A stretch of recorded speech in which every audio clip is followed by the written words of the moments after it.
Notice requirements provided for in the Open Public Meetings Act have been satisfied. Notice that this meeting was properly given by transmission to the Asbury Park Press, the Star Ledger, the Independent, and the Two River Times, and by posting at the Middletown Township Municipal Building and filing with the Township Clerk on January 6, 2012. Deputy Mayor Cassell. Here. Committeewoman Murray. Here. Committeeman Sharpenberger. Here. Committeeman Sedambrino. Here. Mayor Fiore. Here. Please rise for the Pledge of Allegiance. To the flag of the United States of America and to the republic for which it stands, one nation, under God, indivisible, with liberty and justice for all.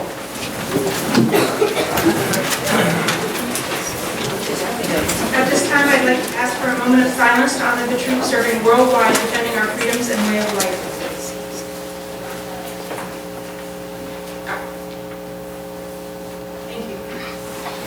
Our first item on tonight's agenda, we have a representation of the Top Gun Award to Officer Don Coates for his drunk driving enforcement efforts for the year 2010.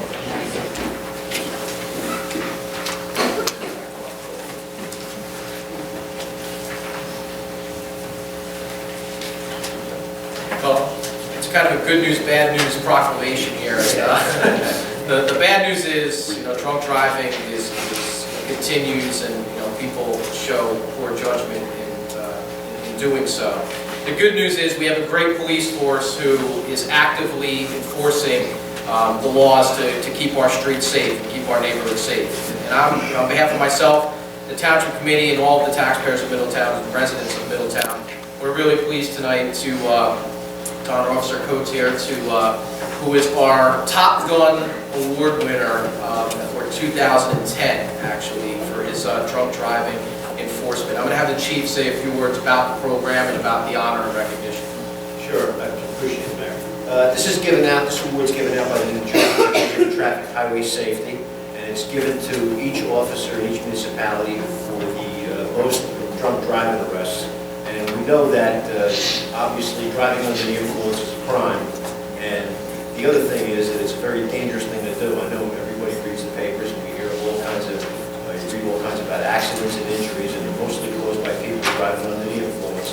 And Officer Coates here is one of our more aggressive officers in this area. And for 2010, which they always give the award out a year behind, is he had the most in our department for a single officer. He had 10, and we had about 154 arrests that year. So Officer Coates basically did like 10%, 15% of it. So he did a very good job, and he does an outstanding job day to day. But he's recognized tonight for his area of driving under the influence. We thank you.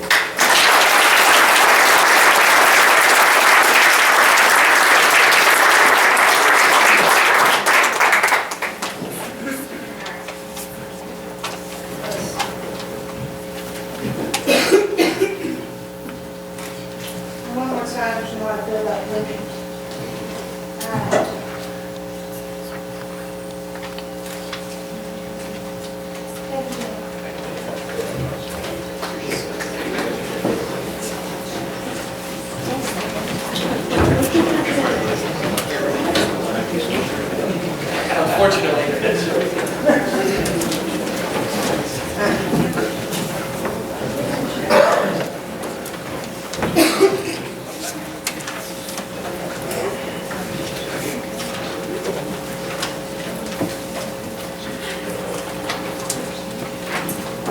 Our next item, we have a proclamation proclaiming March 2nd, 2012 as Read Across America Day. Our next item on the agenda, approval of minutes, January 1st, 2012, reorganization meeting, January 17th, 2012, regular meeting, January 17th, 2012, executive session. So, Second? Deputy Mayor Cassell. Yes. Committeewoman Murray. Yes. Committeeman Sharpenberger. Yes. Committeeman Sedambrino. Yes. Mayor Fiore. yes. Motion carries to approve minutes. Our next item on tonight's agenda, we have public hearing of proposed ordinances, 2012-3052, an ordinance reorganizing the structure of the Department of Public Works and Recreation. All right, with the public that would like to speak on proposed ordinance 2012-3052. Seeing no members of the public looking to make public comment, I move to close the public comment portion and move the motion. Yes, we'll take the vote.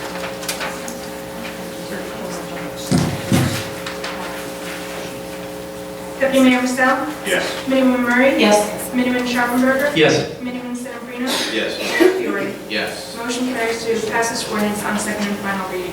Thank you, just, Mr. Murphy.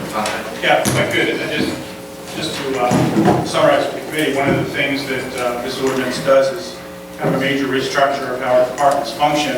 As we've discussed, the parks maintenance portions of what we used to do in the Parks and Recreation Department are being shifting over to the Public Works Department, where a new division is created.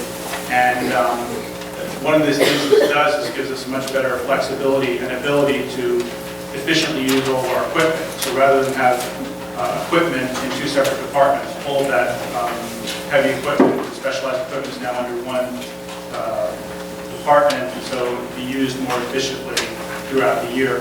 The other thing it does, of course, is create a new department, which is the Department of Recreation. I just want to introduce Janet Adams, who's sitting back there.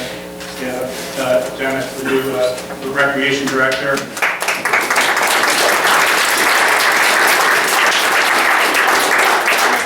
For those of you who don't know, Janet, for the past few years, has been running the Tanya Keller Community Center in the township, which, by everyone's account, if you speak to anyone in the neighborhood and community, has made a 180-degree turnaround in the way it functions in the community, the amount of participation that she's established through, creative programming and whatnot. So she's done a great job there, and I'm confident she'll do just as good a job for all the recreation facilities.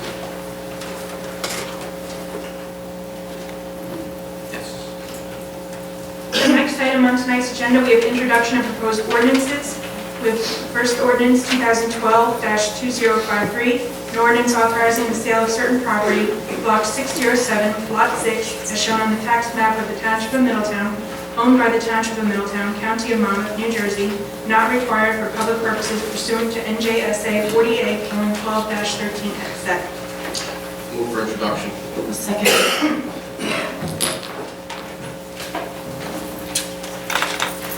Deputy Mayor Michelle? Yes. Committeewoman Murray? Yes. Committeeman Sharpenberger? Yes. Committeeman Sedambrino? Yes. Mayor Fiore? Yes. Motion carries to pass this ordinance on first reading with a public hearing to be held March 19, 2012. Our next ordinance for tonight's agenda, we have 2012-3054, an ordinance establishing 7th Avenue in Hillside section of Township as a through street. Move for introduction. Second. Mayor Michelle? Yes. Committeewoman Murray? Yes. Committeeman Sharpenberger? Yes. Committeeman Sedambrino? Yes. Mayor Fiore? Yes.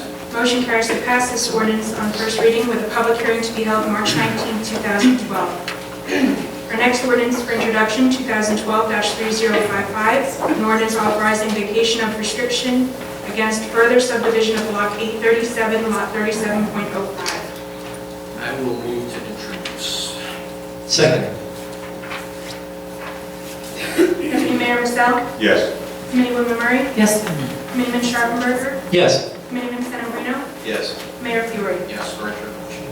Motion carries to pass this ordinance on first reading with a public hearing to be held March 19, 2012. Our next ordinance for introduction, 2012-3056, refunding bond ordinance providing for the refunding of certain general obligation bonds of the Township of Middletown, New Jersey, appropriating $19,661,000, therefore, and authorizing the issuance of $19,661,000 bonds or notes of the township for financing the cost thereof. Move for introduction. Second.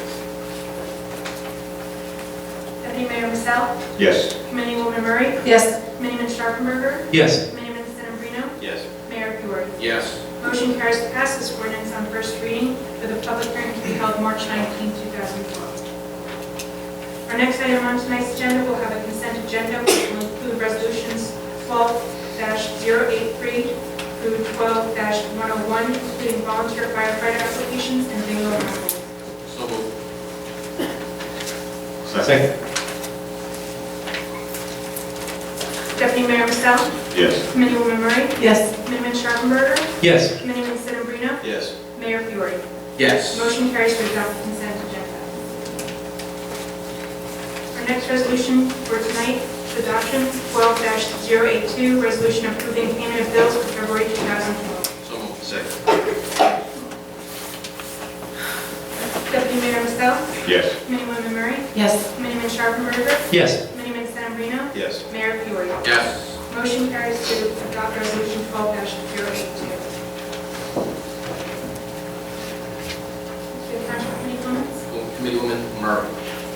Yes, just very briefly, I wanted to touch on Middletown Day. I had the pleasure of being on the Middletown Day Committee, which met several weeks ago, and this is the first time it's ever been done this way with such massive input from the citizens, you know, that we have a committee now, and different people from different groups in the town came out, and I'm really confident and excited that this is going to be one of the best Middletown Days we've had because we have this great diverse participation from the public. So just really looking forward to that, and that's all. Thank you.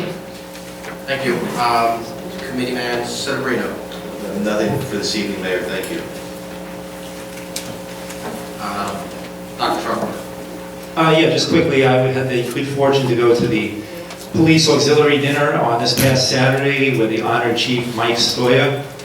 And just a wonderful group. It's amazing when you hear how many calls or how many hours and days that these individuals put in. They're a big support for the town, and I know they help the police department out a lot, and we owe them a great bit of gratitude. Thank you. Deputy Mayor Michelle. Comment, Mayor. Few comments from me this evening. One of the resolutions that we passed this evening is resolution, if my eyes are good, sometimes they're not too good here. Resolution supporting Assembly Bill number 132, curbing abuse of unemployment benefits for seasonal employees. Just to reiterate that, that is an Assembly bill being sponsored by Assemblywoman Hanlon, which the committee wholeheartedly supports. It is a bill that basically deals with seasonal employees, of which the township has some. I'm not going to get into the specifics, but because these seasonal employees have certain times off of the year, like summers, they're able to collect unemployment benefits before their jobs reconvene in September. And because of that, it's actually a very dramatic cost to the township. Here in Middletown, it's over $100,000 in cost to pay those unemployment benefits that we as the township have to pay.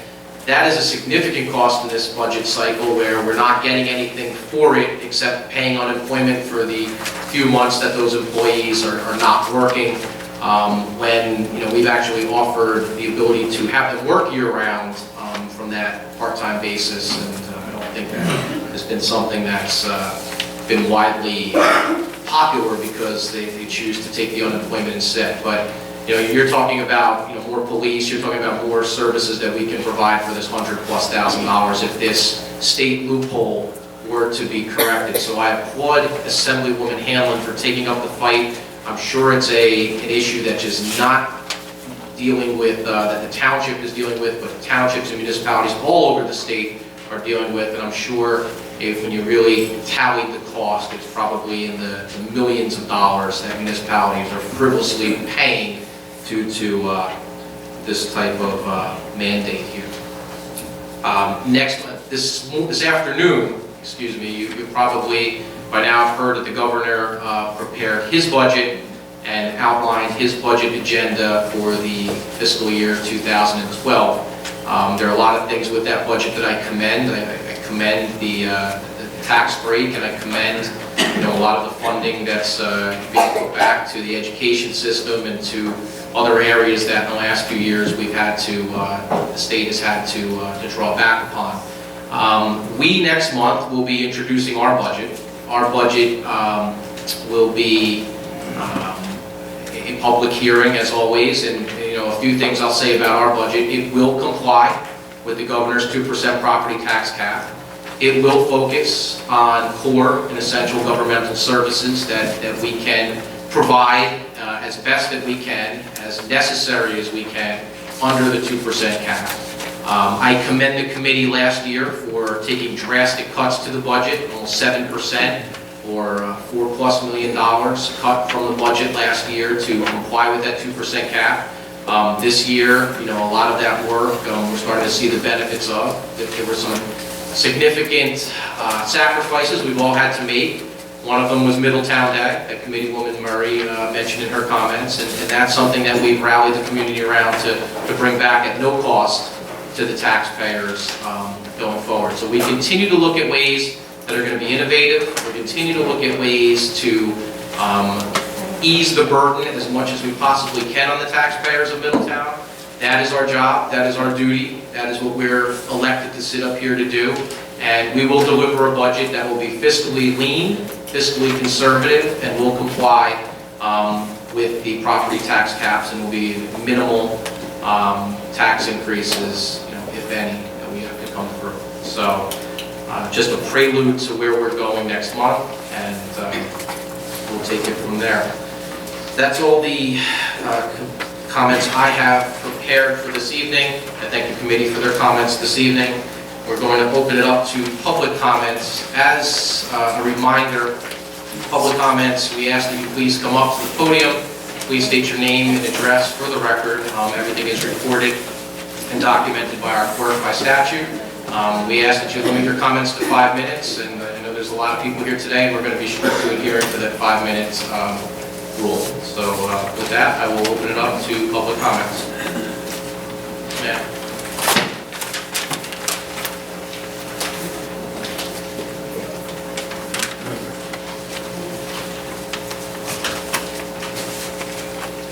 Good evening, my name is Kathy Brandon, 133 Williams Avenue, Middletown. I'm the president of the Ideal Beach Community Association, and I just want to hi everybody. And I wanted to congratulate Janet Adams. As an officer of the Ideal Beach Community Association, I can easily state that the entire Ideal Beach Community Association has benefited greatly by having Janet as our director at the Township Committee Center the past 3 years. There's a definite before and after for the center that is tied to Janet's leadership and the guidance as the director. Before Janet, the center had become a blight with our community. It has become a place of concern and embarrassment for our residents. It had turned into a place where that was defining our entire neighborhood in a negative way. The problem was felt much bigger than us, as it was felt as though as it continued to grow into something even worse than it was.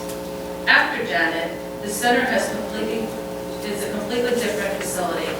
The center is a place of pride and of rebirth. It is a place of possibilities for every young person who enters the doors. It's a place for ceramics, aerobics, dodgeball, and pizza.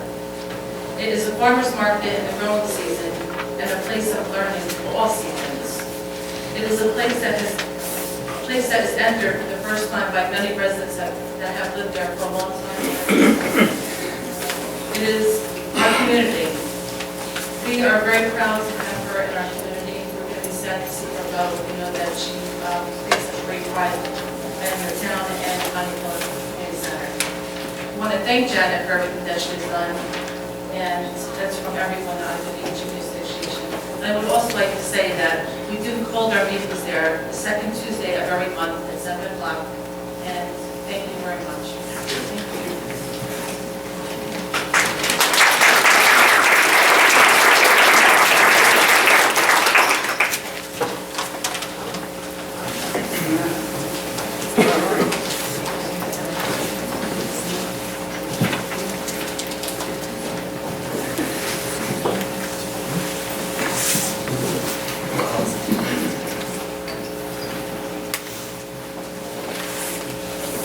My name is Tracy Lewis, I am 45 Maida Terrace. I'd like to talk about the pool club. 2008 was the first year the Middletown Pool Club incurred a loss. Up to 2008, there was a continuous profit. I analyzed township records dating back to 2005 to see what could have changed. One of the things that happened, one of the drastic things that happened in 2008, was that the bonds were restructured, including a new one from 2007. This had the same similar effect as if somebody would have refinanced like a 30-year mortgage down to a 5-year mortgage where they can't afford the payment. This is what was done when the bonds were restructured, when the pool club bonds were restructured in 2008. The bond payments after restructuring increased by over $48,000. This was an increase in expenses that just could not be covered. The pool club never had a chance after 2007. Now, not only did the bond payments increase by close to 30%, the town decided not to advertise or promote the pool club membership in 2008. The 2 prior years, 2006 and 2007, where the township advertised at a minimum cost of $1,000, the pool club brought in over $500,000 each year. Advertising, it's so easy and it makes a huge impact. The damage is done. We now have high bond payments to cover, but the light at the end of the tunnel is that these payments are over in just 6 years. The 6 years of tightening our belts and running as efficiently as possible. This is actually not as hard as one might imagine. By making only small changes, this pool club can run at a profit even with the bond payments. Let's talk about ways of making money. Swim lessons. The swim lessons at the pool club have always been free. It's time to change that. Conservatively, the pool club can bring in over $25,000 per season by opening up the lessons to the public as well as the pool club members. Swim lessons in the area sell out within a few hours of registration. There is definitely a need for this service. The same thing with tennis lessons. They have been free for years. Let's start charging. The concession stand. Hazlitt's concession stand makes around $40,000 a summer. Ocean Township's pool club concession stand is leased out for $12,000. Middletown leases their concession stand out for only $2,500, and I feel a profit of at least $35,000 could be realized on that. Small increases in swim team rates, camp fees, and cabana rates show an addition of $23,500 in revenues. This would be if you increase the swim team rates by only $25, camp fees by only $100, and cabana rates by only $200. $23,500, it's a pretty big number. There's also a cabana that's given out to the daycare kids as a courtesy. Give them a locker and a tent instead. The cabana could be rented out, thus realizing another $2,500. Those few simple items result in a $92,000 increase in cash receipts. This added with other items that could be done. With strong promotional effort, the pool club could be run profitably. I do not agree that there's no surplus to carry forward to 2012. My analysis shows the surplus at the beginning of 2012 to be $43,006. This is based on the township records, your numbers that you guys gave me. I requested all the cash receipts and all the cash disbursements relating to the pool club for the years 2005 to 2011. From the records that I was given, your own numbers show that losses from 2008 all the way to 2011 do not exceed the surplus. The only way that my calculation of a $43,000 surplus could be wrong is that if I didn't have all the data. And I don't believe that to be the case. I'm pretty sure that I have everything. The surplus could go towards ADA requirements, and in 6 years, the bonds would be paid off, and we could focus on improvements. I also would like to state that there's around $250,000, a little bit more than that, in operating expenses besides the bonds. There have been repairs, maintenance, plumbing, electrical repairs being done every single year to that pool club, so the pool club would not be in dire straits while we wait for those 6 years. After seeing the numbers, after seeing the finances, that's when it hits me. That's when I can start talking, and other people can start talking about those heartstrings. That's when people can start talking about the kids. That's when people can start talking about how important it is for Middletown to have this pool club. The finances are here. The kids need this. We could open it up to other residents. We can get a big screen, movie projector. We could do something like that. There's ways. Okay, I did the 5 minutes. There you go. Okay, thank you very much. Thank you.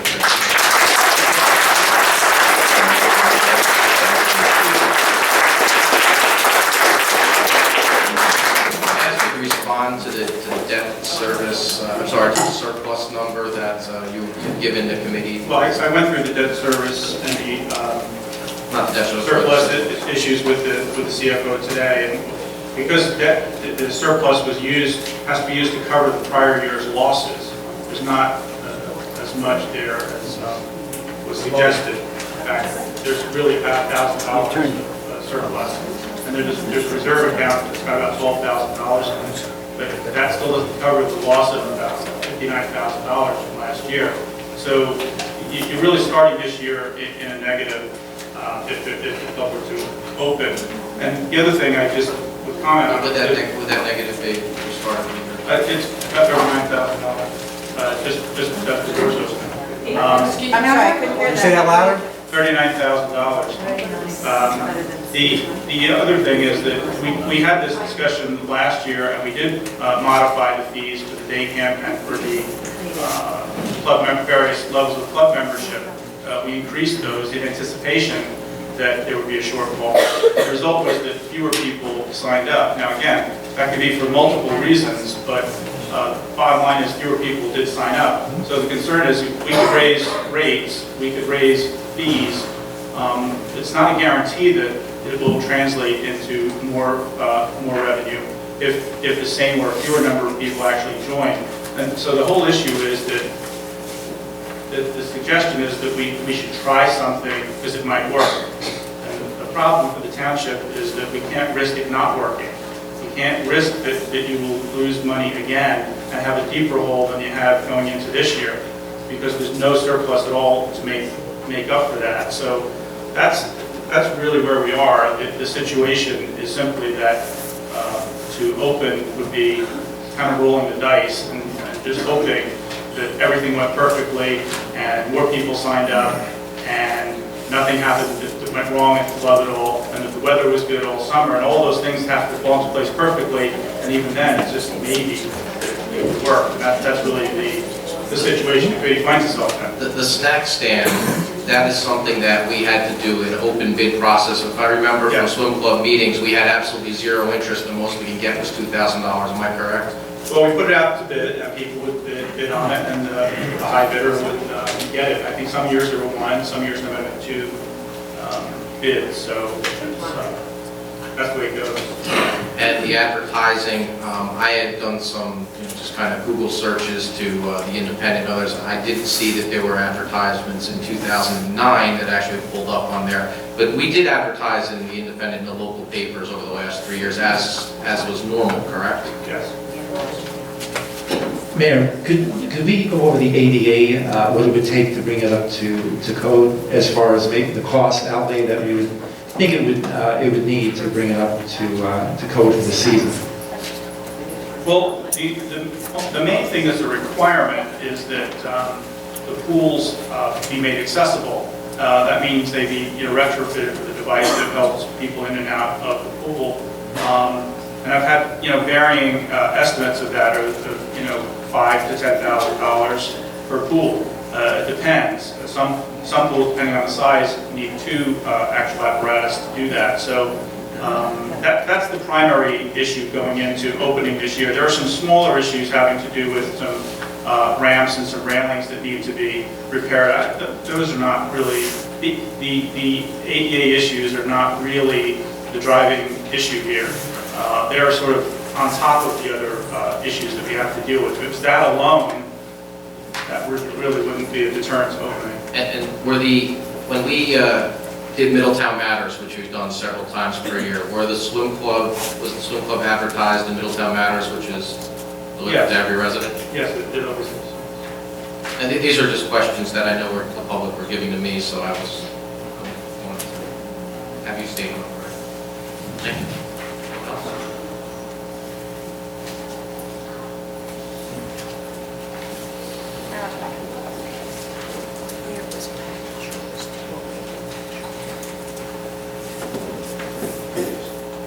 Susan Weiss, 108 Parchment Road, August. Perhaps it'd be a little scattered, but I will keep it in 5 minutes. I have thought to myself, how does this group have the power to potentially sell the property. And it's my understanding that by passing it at this first hearing, you are contending, perhaps I'm wrong, that the basis of your authority is pursuant to New Jersey statute annotated 40A, 12A, 39. And when I look at section K, it's my impression that what you five new people have to determine and say is that for you to have the authority to grant or convey or sell this property, you have made the determination that the premises are no longer required for public purposes to which the property is devoted, and that it is in the public interest to so sell or grant this property. Now, my question is, do you think, do you all really believe that this property is surplus and not needed for the public use? It's inconceivable to me. We have no other pool for the town. And I see you smirking, Mr. Nelson. I'm not a property attorney. I'm not a municipal attorney. I really don't know the rules. I just want to make sure that I'm on the same page as you next month when this comes up for public hearing. The key word is required. Is it required for a public purpose? By law, we don't even need to have a police department. We can eliminate that by ordinance and hand it over to the state police. It's not required for a public purpose. If that's the legal question that you're asking, citing the statute. Okay. It might not be legally required for a public purpose, but to me, the question is morally. We have a facility here where children learn to swim, many people are employed. We have, ad nauseum, the Olympic gold medalists, Navy SEAL. We've got card playing groups, bingo groups, movie nights, Friday nights. And I think that it really is something that is reprehensible to say that this social, public recreational facility is obsolete and surplus. That is the reason why there's, 1,100 people who are members of it, countless guests who come in, perhaps they don't pay. We've gone through it before, we made it so that people have to pass through a turnstile, whatever, and pay. I just think that this is, as a prelude to where we're going with this, it's just outrageous that this group would consider selling the property for what, a $50,000 potential shortfall? When I'm not the finance person, Tracy has gone through it. As far as I can see, from what I've heard from Tracy, there still should be like $43,000. We've given you the numbers. That's not correct. Our numbers are not correct. I met with Tracy also. I wish they were. If they were, we wouldn't be in this situation. Respectfully, Mayor, last meeting, or perhaps the meeting before that, you told Mr. Mance that his numbers were incorrect. Well, they were. Well, The CFO, ma'am, is giving us the numbers. These aren't numbers I make up. it's my turn now. And what I'm saying is this. There was an issue. You said you saw the emails. You said you saw the numbers. Now, when I requested the emails, I received them. And I was very disappointed that the person on this group who transmitted those emails to you, Your Honor, didn't speak up and advise that he was the one who forwarded the emails. Because I asked this group of my friends who transmitted the emails, thinking it was one of us, when I found out, I'm not going to reveal who it was, that they were sent to you by one of your colleagues on the DS, and you never had it. Wait. First of all, those emails, you could go on a politically connected blog here and request, give a name of an email address and get information from the Save Our Swim Club, or at least that's how it's been advertised. So you have no idea who sent me the email, and you know that was, and you see how that was, what you got from your Oprah request. So that's a very unfair statement to make, Ms. Lewis. It's a very unfair statement to make. It certainly is. Do you want me to reveal the name that's not redacted of how it went to you? Well, if you'd like to, go ahead. That's up to you. Thank you, Mr. Cassell, for transmitting it to the mayor, who with the information. What I don't see, my point is, I don't see that you've ever received proposal A or proposal B. So when you told Mr. Mance that you had reviewed his numbers and they were wrong, on what basis was that? Your time is now up, ma'am, so I'll respond to you. And my response is, Mr. Mance was throwing numbers out on ADA. Mr. Mance was throwing out a variety of numbers, if you want to go back to the last meeting. And some of his numbers, yes, were incorrect. And with respect to this email that I received, I said, I've seen the emails, which was my statement, and in those emails, I've seen what potentially the proposed plan was, which, if you want, I'm not going to retrace the emails, but we know what the plan was to stall the committee, so that we have to open it because of the debt service. It's neither here nor there. But with respect to the surplus property, neither myself, and I'm sure no one in this committee, considers this surplus property. But we do consider the fact that the administrator the administrator in our form of government creates the budget. The administrator in our form of government makes the recommendations for us to run, to make policy for this municipality. And I take it very serious for myself, and I'm sure everyone on this dais does, to look out for the best interest of all Middletown residents. And that includes the taxpayers, the 68,000 residents of Middletown that are taxpayers. And when we have to do the judging, at least from my own perspective, of what's right, what's wrong, what's good, what's bad, what's the right decision, we all grapple with that. We've said on the record many times, and I appreciate your passion on this subject, no one wants to do this, including me, despite the fact that that might be how it's being portrayed. So we decided to do what we needed to do, which was accept the administrator's recommendations, because his numbers and the CFO's numbers are what we have to base our decisions on. Those decisions are what we're elected to do for the good of the taxpayers, and that is 100%, unfortunately, a decision that I believe that I, from my committee seat, am making. Something that this was done to be a self-sustaining facility in 1997 that no longer is. And that's unfortunate. And we can rehash the past. We've done it the last 3 meetings. We've been here 3 hours. We've been through it all.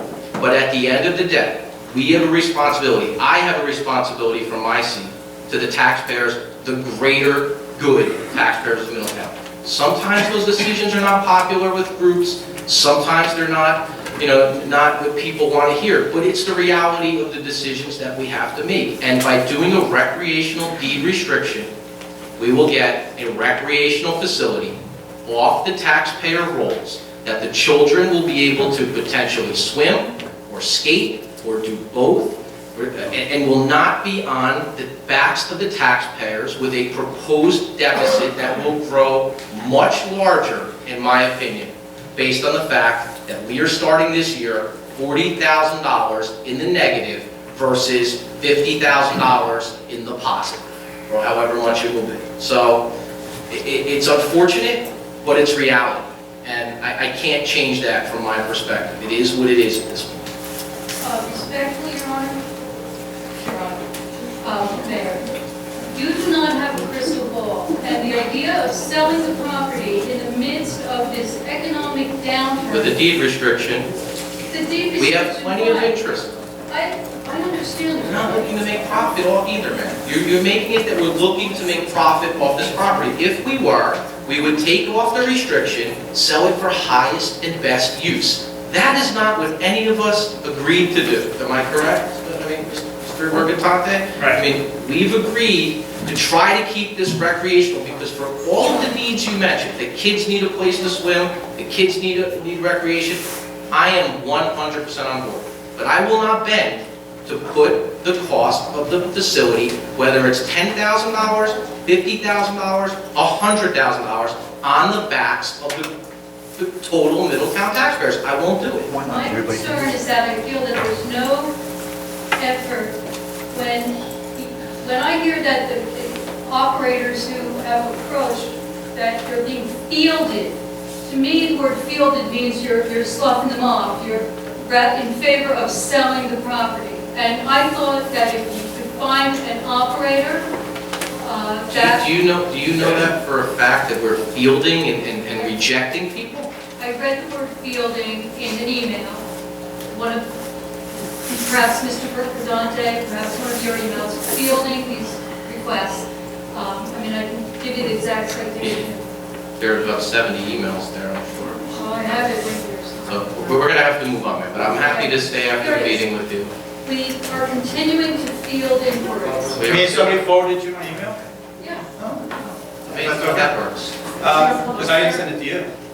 But Okay, so somebody forwarded it to you, then, right? works both ways. Yeah, so it does work both ways, so don't complain. No, it doesn't work. But let me just explain. We have lots of interest from people in the property. Some are interested in buying it, some are interested in operating it. We're meeting with them every day, almost every day. I'm meeting with somebody else tomorrow about it. We received 2 inquiries over the weekend about it. So, as I said, and you probably read it in my email, the part you didn't read, is that selling the property is our absolute last resort. We're going to try to work out an arrangement with another entity to operate the club. If none of those things work out, we may have to resort to selling the property, but that is our last resort. Thank you. Thank you. I have a comment. I'd like to add to something Ms. Weiss just said. You may disagree with what we're doing up here, but I have to say, I find it offensive that you would call me and the others morally reprehensible. Nobody's trying to hurt anybody. We have the best of the town at heart, and we may disagree, but I do find it offensive that you would accuse us of being morally reprehensible. Committeewoman Murray, respectfully, by no means would I say that as to any individual, anyone on the committee. The idea of selling the property, closing down the property, to me, is morally reprehensible. It is not any individual person. Okay, well, that's how I had interpreted No, that. absolutely, I did not mean that. Thank you. Thank you very much. Thank you.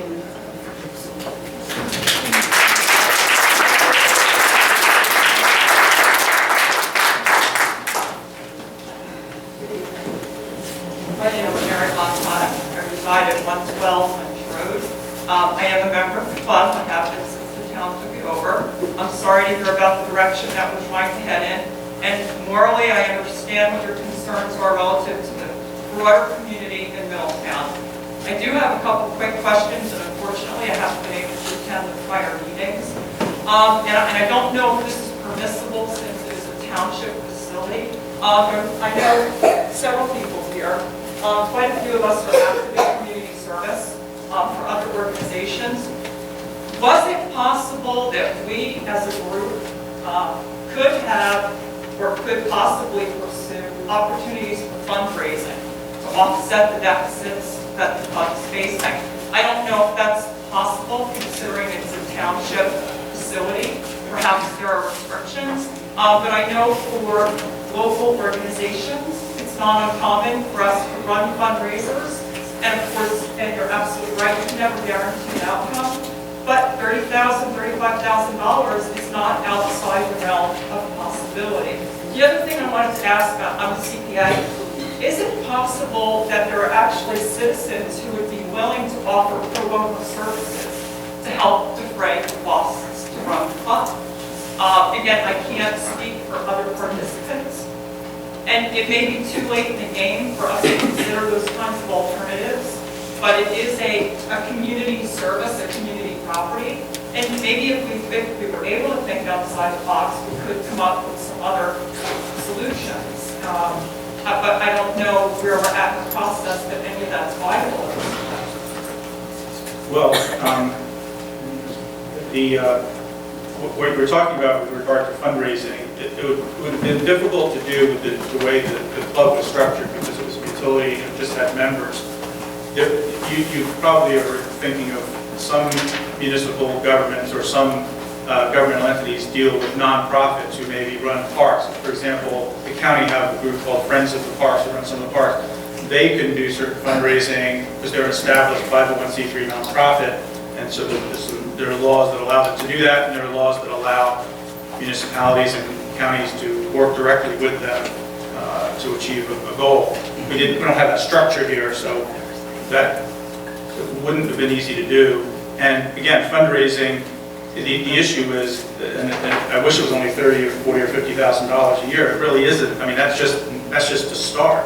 The issue becomes is what happens the next year when it's 100,000 and the year after it's 150,000. The problem is, if you're always digging a deeper hole, you're always going to be able to cover it with fundraising, because our debt costs don't go away. We're not going to be able to delay making debt payments while we fundraise. I understand. Yeah, so I'm just saying that, so the structure doesn't give us time to do a lot of fundraising unless we had like an established nonprofit organization that was already involved. Which you don't. Because really, I think to answer this problem or this question is you really need a multi-pronged approach.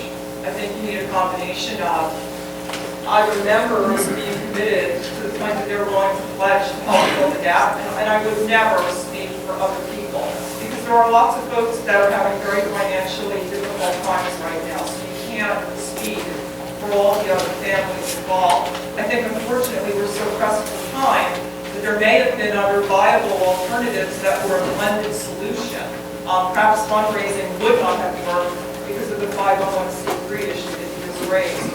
But I think realistically, there probably could have been some changes made at the bottom and some commitment made by members who wanted to pursue it within reason that we could have filled the gap. I assume the timing at this point is critical, that you want to resolve this in time for the forthcoming budget. It's not even, I mean, the issue with the budget isn't that the proceeds of any sale go to the budget right now. That's going to be way too late. The earliest the auction for sale could be held is probably May, probably more like realistically June, if the ordinance is adopted next month. The issue is that the township needs to introduce a budget in the beginning of March's state statutory timelines. As when the municipal budget and the swim club utility budget would have to be introduced. That money has to be identified in that budget as to where it's coming from at the beginning of the year. And that's really the issue. If that money's not there, basically within the next couple of weeks, you can't open. If anyone knows off the top of their head, can you tell me what the lion's share of the wages represent?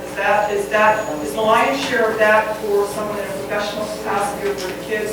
Could someone step forward and agree to provide pro bono services to the township in a professional capacity that would make a significant dent in the wages that the town has to pay? And would that help fill that need that you have?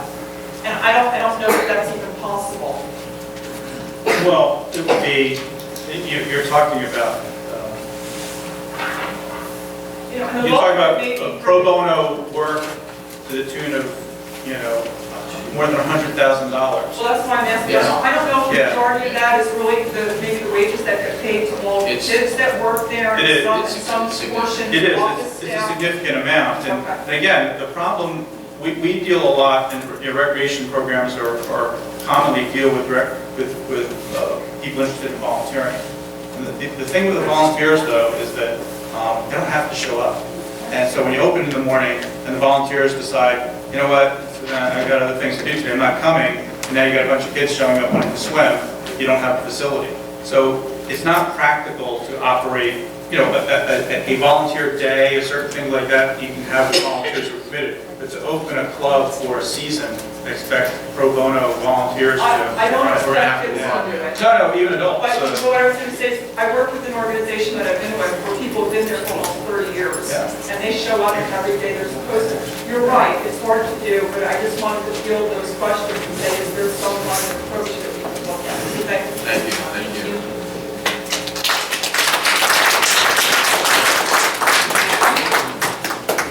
You'll your time, I can't bring you back, so use your 5 minutes. Larry Stockton, 121 Cranberry, Shady Oaks. I just have one question. I don't want to belabor the second issue of refinance two areas on this agenda regarding the pool. My one question is, since I attended the library meeting for the first time, is that this question, if the committee can save the taxpayers money, if that might be required, we still is might cost money. Can the township administration and the committee determine whether it would be financially feasible, that is, saving the taxpayer money, to convert the Middletown Township Public Library and its 2 member branches, branch libraries, to a member library and branch libraries of the Monmouth County Library System, if it will save money. And obviously, a fairly significant amount. And I think the key there is to not so much to reduce services. If you do that, you can reduce services, you can reduce personnel, but maybe one has to look at the benefits and the salaries that the current employees are getting in this particular site. That's a rhetorical question. Can I move on? The answer to your question is yes, that would be the scope of this Township Committee. No, it's not something this committee is looking to do because we have looked at it, and for all the reasons you mentioned, it has to make sense for a multitude of reasons, not just to save it fractionally. Regarding the material affairs that tonight,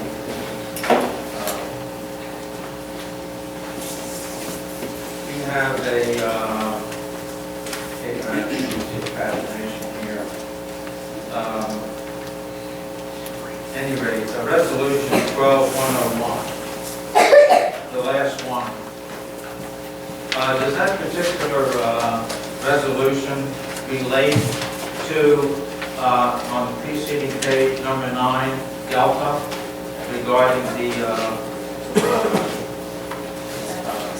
restructuring, refunding, are they related somehow? Resolution 12101, resolution in the Township of Middletown to authorize the local unit participation in the bond financing program with MCIA and authorize an application to local finance board for consent to issue refunding bonds. And then you go back to Delta on the 9, introduction proposed ordinance, which I couldn't speak to tonight because it's not a hearing. Probably can't speak back to the resolution, but I'm trying to. Are those two things related? Are they separate? Yes, they're related. And so, is it, you couldn't do D unless you did the resolution? You couldn't do the resolution unless you had moved and passed on Delta, 9 Delta? That had to be in place before we have the public hearing on the ordinance, which will be at the next meeting, March 19th. You have to pass the resolution in light of proposed introduced resolution in order to open up the hearing, whatever meeting you know. In order to have a hearing, yes. I'm concerned about the swimming pool. Just off the top of my head, having seen some numbers, just as a general statement, to get into particulars, money is sterile, it's barren, it doesn't produce anything. Most people in the private sector and the public sector, all governments, all businesses, especially in financing and banking, are leveraging humongous debt to generate cash, which is all liability, but they count it as credit. And they pay themselves big salaries and then fire a lot of people in the government and the private sector. So part of our problem is in the swimming pool thing, we leverage debt. And my question on that is, and there's a consequence to that. If somebody said you have a crystal ball. Well, 1997, I didn't know what the economy would be like in 2008. I didn't have a crystal ball. I could see the signs of the times then, let alone in the future, especially in the field of economics. What kind of refunding was effective in 2007 when the committee then refunded for the swimming pool tennis club about $1.2 million, I assume, to finance the 1997 purchase of the swim and tennis club in Harmony Road. What was paying what was the refunding amount of bonded money that's being refunded by the borrowing or bonding in 2007? I don't know, we'd have to go back and find out specifically why, but the state local finance board will only allow you to refinance bonds if you demonstrate that there's a financial savings in doing so. They won't let you do it otherwise. So you have to be able to demonstrate reduced costs for the township in the long We're term. going to have to wrap up, so we can definitely answer questions afterwards. I got a new point. But we'll get that answer for you. I mean, the CFO's not here tonight. So.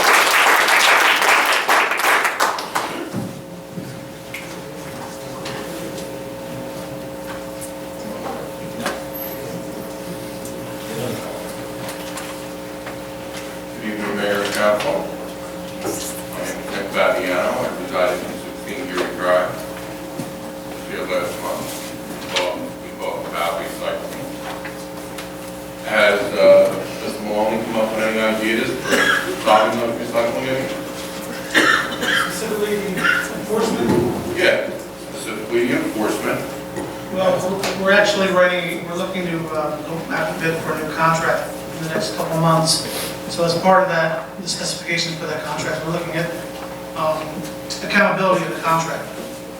Okay, well, accountability of contract is going to solve the election rate. Well, how are we enforcing this? It will actually, if they're liable for collecting recyclables with regular trash, and they have to make some kind of payment for that, that will Who should actually. enforce that? Recycling is picked up, not put out. When they It's not bring it- put out, it's not They bring it, picked up. get rid of it. When they bring it to the facility, to the county facility, they're under scrutiny at that point. When they dump it on the So you're floor, talking about the garbage collection service is going to be accountable when they go to the dump and they dump for recycling material? I don't think so. And Well, they and are. the contract is the contract is going to be for both garbage, solid waste, and recycling collection. So they have to, under the terms of the contract, and one of the reasons why we had the resolution on this evening, extending the time of the current contract so that we could draft stronger specifications in the next 2 months to get those out. And it would change that whole schedule, so it's one of the things that we can actually address in there, and we are addressing through the specifications that are currently being finalized. Because they will, under the terms of their contract, be obligated. And we get records, they have to maintain records when they, pay their tip fees. We know what their, we know what the tonnages are, and we can track that and see if they're. So let me get this straight. We're going to rely on a third-party bid contract to enforce recycling collection in our municipality. well, that's That's one component. That's one component That's of it. one component of it. That's not the entire enforcement. We have a recycling coordinator that works for TED. That's part of their job to do that enforcement. They issue notices when violations are reported as well as when they see them out on the road. That's one component, but if there's an economic incentive for the contractor to comply under the terms of the contract to do that, well, that's always a lot better way than hiring additional township employees to do it for the garbage district. Township employees. We have township employees that drive around this town daily, every We do, day. yes. Yeah, so, but visually, they don't see this on. Well, they Okay. do, they do. You're reminded they don't do that, but they do that now. However, as we read the new specifications, we might put, harsher penalties in there for non-compliance as well. Okay, so, is this something we're gonna collectively move forward on? Well, we are, we're moving forward with it right now. Contract this up, We have to have And it we- done by around July 1st. We did hire 2 new fire protection people for the fire official position in Middletown, correct? Yes. So am I going to be seeing these guys out at these strip malls, writing tickets for people that are parked in fire lanes? Because I've got to tell you, it's happening all over the place. Well, I gotta say, They're writing tickets because I'm hearing about it in my office. I'm telling you, I've already got letters. I'm Just getting got another people lawyer. saying, don't they have anything better to do than write me a ticket? So they are writing tickets. You know, you're not going to It'd be see. nice to see, some action, maybe a little term for that. Well, don't tempt them by parking them when you make a ticket. But, they are out there writing tickets. You know, it's the same old thing. When somebody speeds by you, there's never going to be, and never a police car there to pull them over. But I just got a nasty letter from a lawyer today. I noticed we put in there's a resolution out for a bid for electrical work and plumbing work in the township. Not to exceed 70,000 in the current year, and I think 60,000 in the year coming forward. Is that correct? yeah, For Sutton's Electric, were they the only bidders at $97 an hour? no, there were two bidders. And what were their bids? Well, they're complicated because Why are they complicated? It's an hourly rate. it's not, it's because there's multiple levels of worker. They all have slightly different rates, but the other bidder did not properly bid. They didn't file all the bid documents properly, so they were disqualified. Okay. So in the end, The other bidder, yeah, how many bids were received? two. You only received two. We typically only get one or two. You received Got two, two. and one was disqualified. Yeah. We got two for plumbing and a little bit of slugging. Don't we have a licensed electrical contractor with the Board of Education? Well, yes, in fact, what we've done for the past almost year now, and we just renewed with the Board of Education, we have an agreement with them where when we have an electrical issue or plumbing issue, we will first call them and their licensed people to come and do it first, and most times they can, and if they do. So we only use these contractors now when we don't get in from the people we can't get in from the Board of Ed, sometimes with an emergency. So actually, we have that agreement in place. In exchange for that, we do maintenance on the Board of Education vehicles at no cost to them. They provide us with plumbers, electricians at no cost to us. So it's a financial savings for us. For both. For them both, right? Absolutely. So maybe it would have been beneficial to probably use some of these people at the municipally owned facilities like the utility for some work that should have been done in the past, that's never been done? Well, again, this agreement has only been in place for less than a year, and So it's current. it's a kind of a new approach. Thank you.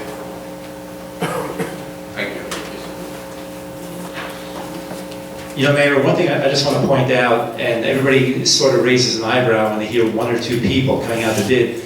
The word from a lot of contractors is you can't make money at the municipal level. So that's why you tend to get so few people coming out and bidding on these things. They can make more money at other venues. So that's important to point out. It's not for any other reason, and there's just no other interest. Nobody wants to work. Sorry, Jeff John, then I'll get you next, okay? I'll get you next. Hello, my name is John Rosanello, 7th floor, please. The more information that we uncovered, we answered a lot of the questions that we were raising.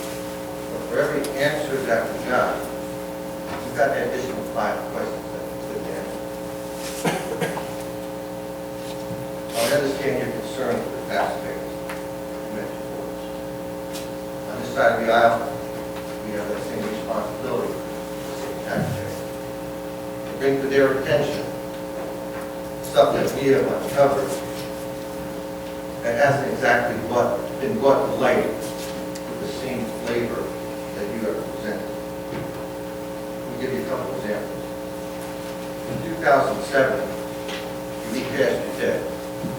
You refinanced your debt to the tune of about $48,000. An additional burden you put on the back of the pool club and the taxpayer in the middle of that. Your CFO is giving you the numbers of where the numbers are falling short. But he's not telling you that because of the shortfall is directly tied into your decisions. You decided to recast the debt. You decided to put the additional burden on the back of the pool club and on the back of the taxpayer. And as a result, the year that you recast your debt, 2007, 2008, 2009, 2010, the years that you're citing shortfall are the years this debt service kicked in. The shortfall in 2008, $18,000. direct result of recasting the mortgage. 2009, the numbers were 19,000, direct result of recasting the mortgage. 2010, some $30,000, directly again, the result of recasting the mortgage. Come back into the ADA requirements that you had asked about before. Township, several years back, did a bunch of repairs.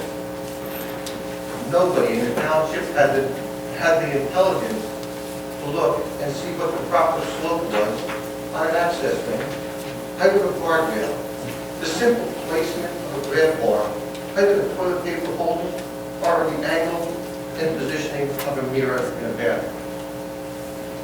You used money from the township, from the taxpayer, to make these changes. All these changes were done incorrectly. They now have to be pulled out and redone. You're spending the same money twice. So this epiphany that I'm hearing about responsibility to the taxpayers is half the problem, or most of the problem, created by decisions that were made at this level. Mr. Rosanello, respectfully, as the administrator mentioned, the only way the committee in 2007, for which the vast majority of us, including myself, were not part of the committee in 2007, as we were not, none of us were part of the committee in 1997 when the swim club was purchased. The only way they could have, in that committee in 2007, could have refinanced that debt under the local finance laws was if there was going to be some type of savings achieved by doing so. I don't have the numbers from 2007. I wasn't on the Township Committee that, as you're alluding that the decisions almost that we've made, but it's as the committee's made in 2007. I wasn't there, but I would venture to just put a guess without looking that there was probably significant capital that was expended in 2007 at the time that they did that. I don't know what that capital was, but I am sure for them to get this through the local finance board, they had to find some level of savings. Now, whether they use that to offset capital and put something into the pool club, whether it's that shaded area or whatever I've heard about, I don't know. We can research that, but it's relatively. I understand the comparison of looking at the governing body and saying that it's an epiphany, but to question the decision of a committee in 2007 doesn't make it any more right for me to question a committee in 1997 who purchased it. Maybe I would have made that decision, maybe I wouldn't have. Maybe I would have agreed to make that change in 2007, maybe I wouldn't have. But that doesn't change the situation that we're in today. And this governing body has a responsibility based on the information they have today, based on the information that is brought before us and the recommendation from the administrator to act on that information. And it's unfortunate that we're here. I can't disagree. And it's just an unfair... If I can interrupt you a second, I know my time is limited. I understand what you're telling me, and I understand the crossing of regiments and regimes. One power coming in, the other one leaving. I understand that completely. But to throw out the baby with the bathwater in getting rid of the pool club because you're running a temporary debt now, in 6 years, as you've done with a $225,000 note, that note reduces in the 6th year by $100,000. With our business plan that's viable, responsible, and doable, the pool club will easily be able to turn a profit of $125,000 or better. Now you can come back with no capital expenditures. And sir, I have to say, it is not doable. It is not doable. It is absolutely not doable. The only thing I've heard are how run down the facilities are, how the cabanas are, this is broken, that's broken, bathrooms are broken, the pool pump is on its way out. I mean, I could go on a laundry list. I can show you reports for the last 3 years in the papers that I've researched, in minutes that I've researched. I mean, if I thought this plan was a situation where it was a temporary situation, believe me, I'm a financial guy. I get what the numbers are. I would be in 100% agreement. But there's no doubt in my mind that this committee and committees in the future, in 5 years, 2007 was a 5-year-ago regime, I'm not going to put, like in 2007, I will not put, the burden, kick the can down the road for a committee that's going to have to now increase the capital budget, which is going to automatically raise that debt service back to where we potentially are today. And if I thought that club didn't need significant, and anyone that says it doesn't, capital improvement, I would agree with you. No denying it needs. I would agree with you, but I can't agree. And it needs renovation. No denying that. But then you This can't, is not a time, this is, I understand. We're You talking, can't we're look doing at the same numbers. thing. We're talking, both sides of us are saying two different things at two different times. With the 5-10-year plan out, where you minimize the expenditures while you're at that $25,000 expenditure, you do the bare minimum to maintain the I plan. don't think we can get away with that. And then, once you move beyond that, if you modify the rates as we have proposed, with showing, with modifying the rates and modifying all the fees, you will have a surplus of about $35,000. That's at a conservative standpoint. If I could, the one thing you left out, though, comparing to 2007, that's pretty significant, is that in 2007, there were 600 more members than there were in 2011. You don't think that had something to do with the, financial situation getting worse? Of course it did. So you can't be sure that that trend won't continue either. So your financials, again, as I said last year, we raised the prices in anticipation of having a very difficult time making that club run, hoping that with the increased revenue would offset our costs. It resulted in even fewer members than 2010. So if that trend continues of fewer members for the next few years, what you're talking about raising your fees to won't be enough. Mr. Mercantile, with all due respect to you, with the shortfall that you were talking about of the $18,000, $19,000 for 2 years that we're talking about, yes, membership was down, but at the same time, you added $50,000 of debt service on the back. We also created $80,000 in savings to the operation last year that you're not factoring in. I mean, we were $80,000 lighter last year to run the place than the year before, and still didn't meet the obligation. Yes, but one of the many questions that we found in our research was that there was another $300,000 bond floated and no paper trail as to where the money was. You can talk to the CFO. The numbers are, again, we can go down, the road. The road is going to be, you can't say, look 6 years out with putting no capital expenditure when you and I both know that capital expenditure is not only necessary, but may become mandatory if something more happens at that club. Yes, so and at the we're same going to. time, looking forward, the recession will ease, membership will increase, and revenue will be generated. I can't say that I can agree with the membership would increase unless we put capital money into that place. No one is, it's going to continue to decline the longer that pool declines. It's been proven. I mean, that's not theory, that's proven. In 07, you had 600 members more. Club is 5 years older. Club is 40 years. That we could go on forever, but we could. You're also lumping those expenditures. So are you. So are you. We're both lumping them. We are lumping fees together, but at the same time, we're lumping. It doesn't change the numbers. It It just doesn't change the numbers today, and it doesn't change the 5-year projection. I'm sorry, I wish it did. I wish it did. It just doesn't. The 5-year projection changes, and debt services we do. Not if you're not taking any new debt. Thank you. We'll take this.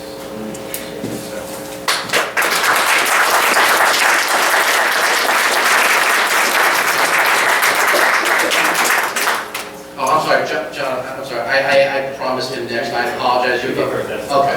I forgot, John. Call there at 17 Millbrook Drive. I'm going to start out to say yes, we have a $39,000 deficit. To start. And I'll go back to, I believe Mr. Sharpenberg, Dr. Sharpenberg was on the pool committee at that time. Around 2007, the township transferred $100,000 in money from the pool committee to the general fund. And with the idea, it was said in the meeting that, well, if we need it in the future, we'll just take it out of the fund and put it back in again. Okay, we do need it. We're doing away with something that Middletown has had for many, many years, since the 1960s. We've added things in Middletown in the past 25, 30 years that are really good. We added a cultural arts center. that costs about $200,000+ a year in, We're renegotiating that lease too, sir. I'll let Okay. you know that. well, that's... I promise you that's being renegotiated right now. We're spending about $8 million on it. Before my time, sir, but I promise you that's being renegotiated. No, It's before my time. It did. So did this club. What I would like to see this committee do is slow down a bit. Okay, we're selling it, we're putting it out for bid. Okay, after giving the residents and the members of the pool club about 3 to 4 months to do something about it. We've given years, sir. This has been widely publicized. You can go back if you'd like to after the meeting. I'll show you articles. I'll show you minutes back in my office that I have. I mean, this has been going on for 3 to 4 years. Since I've been on the committee in 2009. This swim club utility, Pat Short and Sean Burns from 2008 and 2009 demanded we close the swim club in 2009 because of the 2008 deficit. They continued that demand in 2000, or Mr. Burns continued that demand in 2010. So if anything, this committee held on much longer than you would think, and was widely publicized. So that is completely inaccurate. Completely. Okay. What I'm asking that this committee do is to table the motion to sell the swim club and to look into ways to manage it properly or to have someone come in and manage it. Doing that for 3 years. Okay. I haven't seen any benefit out of that. I haven't seen anybody or heard of anybody other than the Y coming in to manage it. Just look at it, but slow down on this sale and let's put everything on the table so that the residents know we've brought in these companies. Okay, because everything right now is generalization. Let's see some specifics about what's being done to try to manage or try to look into what's going to be done with the pool club. Don't look to sell it within the next couple of months, which is obviously by putting this ordinance up for tonight that we're trying to do this. That's all I'm asking at this point. Let me address that. And maybe you didn't hear it earlier, that this is a beginning of a process. What we said earlier was that it's a long process for towns to sell property. There's a long notice requirement, there's an ordinance requirement. At best, we're talking May or June before it would be out to an auction. So what we had said earlier is, what we're doing between now and then is just what you said. We are looking at other entities. I can tell you that I've met with at least 9 different entities interested in the club in various ways, whether to operate it or to buy it or combinations, all sorts of variations. So there's lots of people interested. If we are able to negotiate with somebody who's interested in operating the club in a similar fashion to the way it's operated, and it makes sense financially, we'll do that. But stopping this ordinance is not a good idea because we don't have to act on it. We can pass the ordinance, we can decide to go and sell the property, and then change our mind. If we could put a minimum bid, and if they don't come in to that minimum bid, we can change our minds. So we can reject all the bids. So there's plenty of time. There's time for another idea to develop to operate the club. So it's not inevitable that it gets sold just because this ordinance gets passed. But we have to start the ordinance process now in case we end up having no choice but to go out to auction. Because then we'll be ready to do that. If we wait, we'll be later into the year before we can do that. Thank you. So basically, you're telling me that this is just the beginning of multiple different projects that are going to be done? Okay. All through. I'd like to really see what the township wants to do. Put it out on the table for us to see. If you have a plan that you're going to bring up to the township, to the committee, put it out for everybody to see. Okay, not bring it up in January and already make decisions by March. The decision has not been made. The decision is to go down the process that we need to go down because we cannot continue to delay the ultimate inevitable if we can't find somebody to run the club. I think we've been very forthcoming with that information. Problem is, there hasn't been, someone who's come with a business plan and check at the table to say, all right, I'm in, I'll take it. If that comes to it, we can't disclose everybody we're talking to, that limits negotiation. But the administrator just answered for you, there are multiple entities that he is working with, and if somebody comes to the table and says, hey, we'll do this, we'll take it over, we'll keep it as it is, the administrator is going to bring that recommendation back to the committee. At this point, though, it would not be prudent to stop a process that takes a very long time if that's the ultimate end outcome that we're forced into doing. So, still a long road ahead.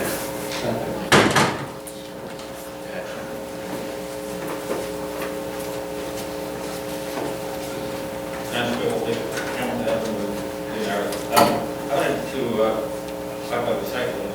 Glad that the gentleman that was up here before was also raising that issue of because, as I talk about Mike, please. As I talked about in the past, I noticed very low participation in the recycling, so I wanted to talk about the low participation, the enforcement, and also quantitative measures to keep track. In other towns, you see they have recycling bins at every house, and obviously they're complying very well with recycling. In my area, you see maybe 2 people in 3 blocks that are putting out any material at all on recycling bins. So I think this is really an opportunity that has been missed. Actually, the reason I wanted to talk about now is because I did see the proposal went up to bid. Which you spoke about before, so. Nothing been out yet. Oh, okay, but Soon. I thought there was a resolution.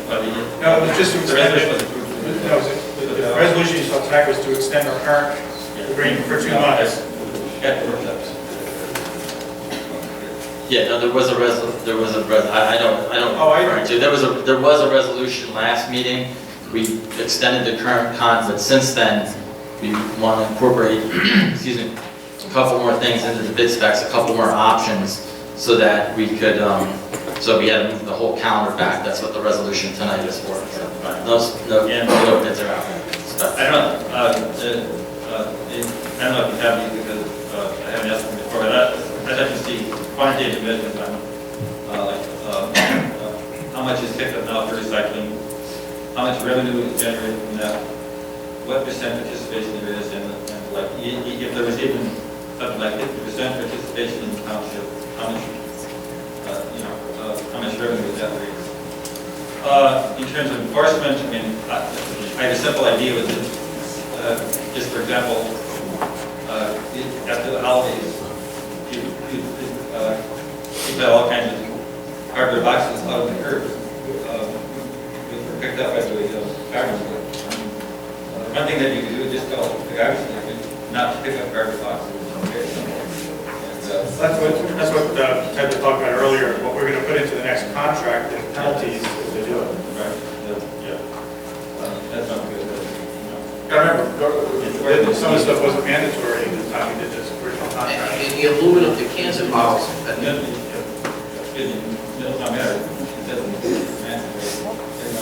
The contract was last done. No, the last contract. was done before we did cardboard curbside. That was another issue. That was the first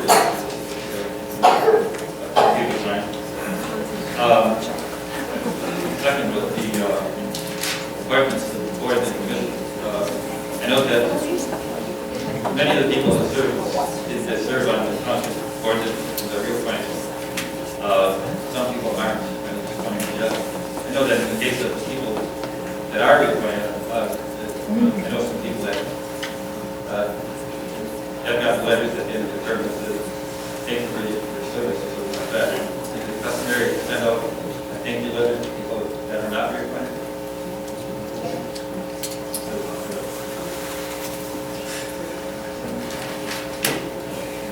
Or is it customary to tell the people that are not going to be reappointed? It's customary, we have to tell people who are going to be appointed. But I know it's last time you sent out thank you letters to the people, thank you for your service to the people who were going to be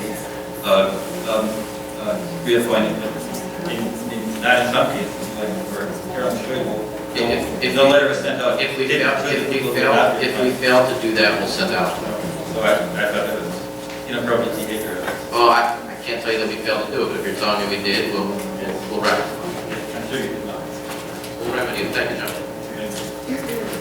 Mayor, I just want to point out one thing about the recycling, that a lot of folks are like me, who takes their recycling to Canes Lane.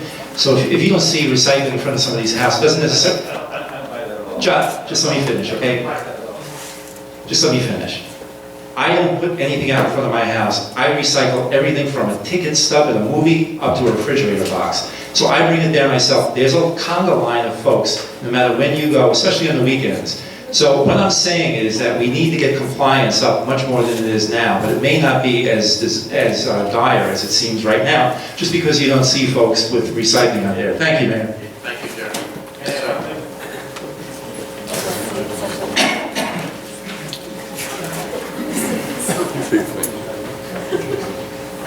Jim Sullivan, 2 Morningside Avenue, Keensburg. The debt service on the swim club is $265,000 per year. Is that what the payment is? For now, yes. Changes a little bit every year. And the yearly loss is somewhere around 101,000 around there every year. That was last year. last year's loss was about $101,000. Yeah, they're cutting 80,000 in expenses. Okay, so you've got the process. What happens to that debt service? That service payment if you close the club and you sell it? Has to be made by the township still. It's not pay the debt service. You have to continue to pay the debt service at a loss of the taxpayers. That's $165,000. It's not a loss because there's still value in the property. That's the difference. That's why you can't bond for operations. You can only bond for capital because capital has value, whether it's a vehicle or whether it's a piece of property. That's why the landscape and greening decision doesn't allow government entities to bond for operating expenditures, only allows you to bond for capital expenditures. So it's not a loss, so there's still value, there's still equity retained. If you keep paying your mortgage, you're still building equity in your house. Right. So it's not, the money you might be losing is the interest if you couldn't sell the property for more than what the interest cost was over the term of the loan. So when you auction the property, that means you have to recover enough money from the for sale of the property to retire that bond and get out under that debt service payment. Is that correct? Yes. That would be the goal, sure. What would happen if that didn't happen? If you couldn't recover enough money from the property, the bidder's just not bidding enough, so would we just reject the bid and then start the process again? Well, that's a very good possibility, yes. In the meantime, you have to continue to pay that debt service payment as it comes due every month, correct? Yeah. In the meantime, it's an expense without a revenue to cover it. So you're taking that loss every time that monthly check, That's not what I said. What I said was it's an annual expense without a revenue to cover it. Currently, the utility operates cover the expense with membership. That hasn't proven to be the case for the past few years. Okay, so then wouldn't it be a good idea to open the club and let it bring in that revenue, even at a loss? No. Because that loss is less than And that's non-recoverable. That's what I was trying to say. I mean, you can't recover loss in operating revenue. That $101,000 deficit from last year is not recoverable. The capital payments on the property is recoverable. I just can't get my head wrapped around the idea that losing $265,000 a year. You're assuming we're not going to meet a minute. You're assuming we're not going to find somebody either A, that wants to operate, or B, that we would find a bidder that would be successful to get us out of the debt service payments at a level of equal to or less than, what we would have lost this year. That's what you're not taking that.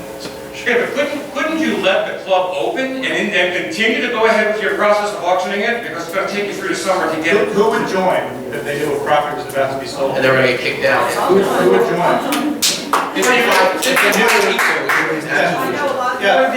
For this season, people would join for this coming season because I know it's going to be open at least for low. Everyone who's spoken about this has talked about how this is a long-term family, and we understand that. I mean, people belong to this place for many, many, many years. So the idea is that people join clubs like that to make friends, to have their children make friends. If we announce, well, we're going to sell it, but please come this year and spend your money. And then pay your $2,000 It's going to be even lower than it was before. Won't happen.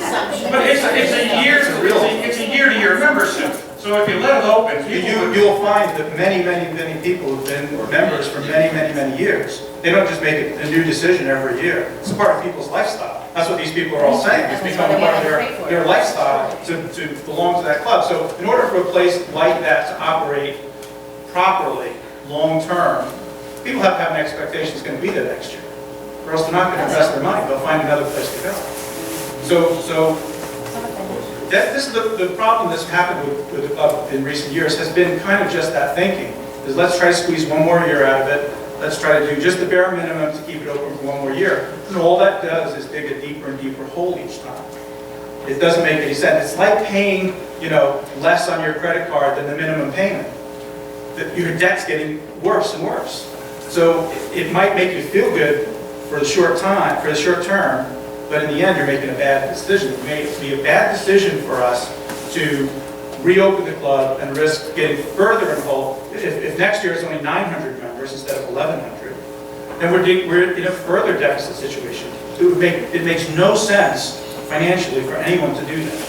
if I wasn't making enough money in my job to pay my mortgage, to make my mortgage payment, I would still continue to work to make my mortgage payment to the best of my ability, to minimize my loss. Right. If I would quit my job... Let me tell you something. Your losses are not going to be borne by the taxpayers of the whole township. That's your own personal business. Our losses, if they continue, all the taxpayers in town, whether they belong to the club or not, have to make up for that, and that's the difference. Right, but you're throwing away the revenue of the swim club. That's a huge difference, though. Just, don't brush over that. That's a huge difference. But what I can't grasp is why you're willing to accept an unrevenued expense of $200. You're assuming that. Understand that what we've talked about doing, if we have the unfortunate circumstance to have to sell the property, we've talked about selling it with a limitation that it be used for some form of recreational use. Right. Okay? Now, it may turn out that people will bid enough to cover our debt and cover our cost, and that would be fine. And we would be made whole. Now, if it turns out that people are not willing to bid on a property because it is restricted in that some way, well, the township's going to now have another decision to make. The township decision is going to be, well, we can either invest more money in the club to try to upgrade it to attract more people and all that, or we can sell it without a deed restriction. We could sell it just like the owners in 1997 were going to do. They were just going to put it out on the open market and sell it.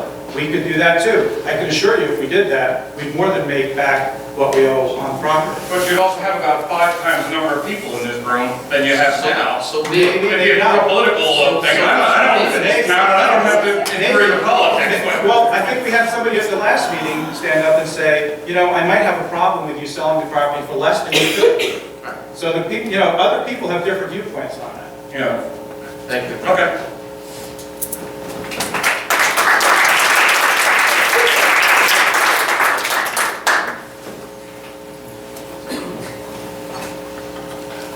Officer 30, Hopewell Road, Leonardo.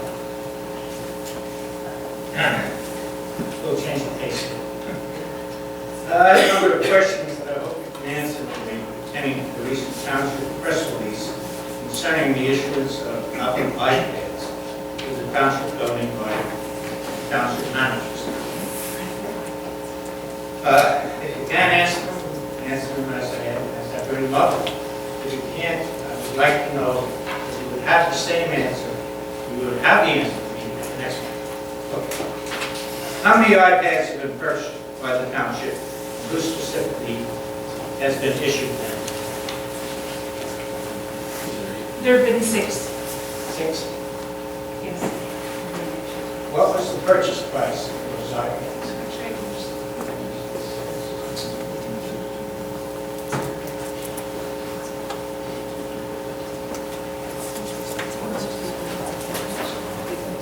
$625 per iPad. $625? Was the purchase price for these iPads discounted in any way, and if so, how much? They were off of a state contract. I'm not sure what the discount was. It is a State contracts discount retail. Who were these iPads purchased from, Did they come directly from Apple Incorporated? Through the state Or an contract. authorized Apple vendor? It was CDW from the state contractors, this vendor.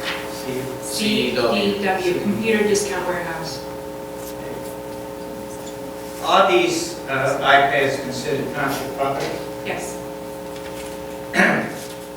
Can they be used by individuals for personal use? Take and store photos, download music or games, etc.?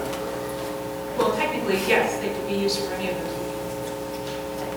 What happens if these iPads, to these iPads, if Township Committee members step down from office or Committee not Woman re-elected to Township Manager?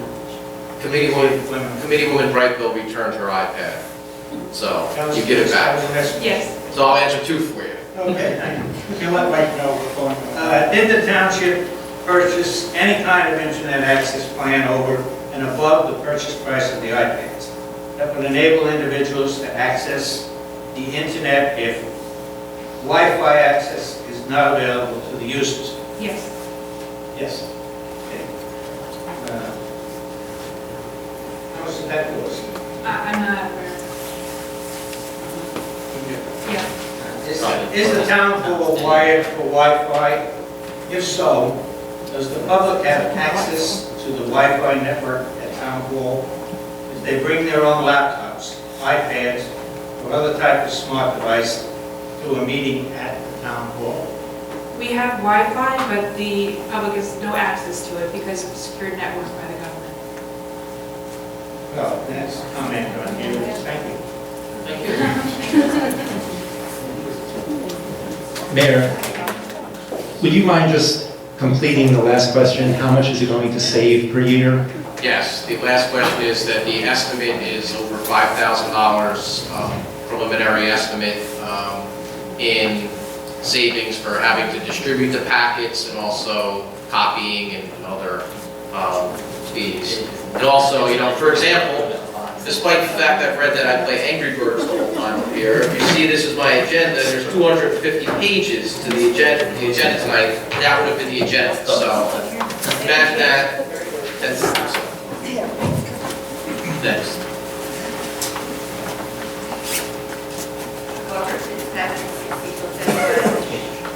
It was, the gentleman earlier mentioned about transfer of $100,000 from the pool club utility to the general fund.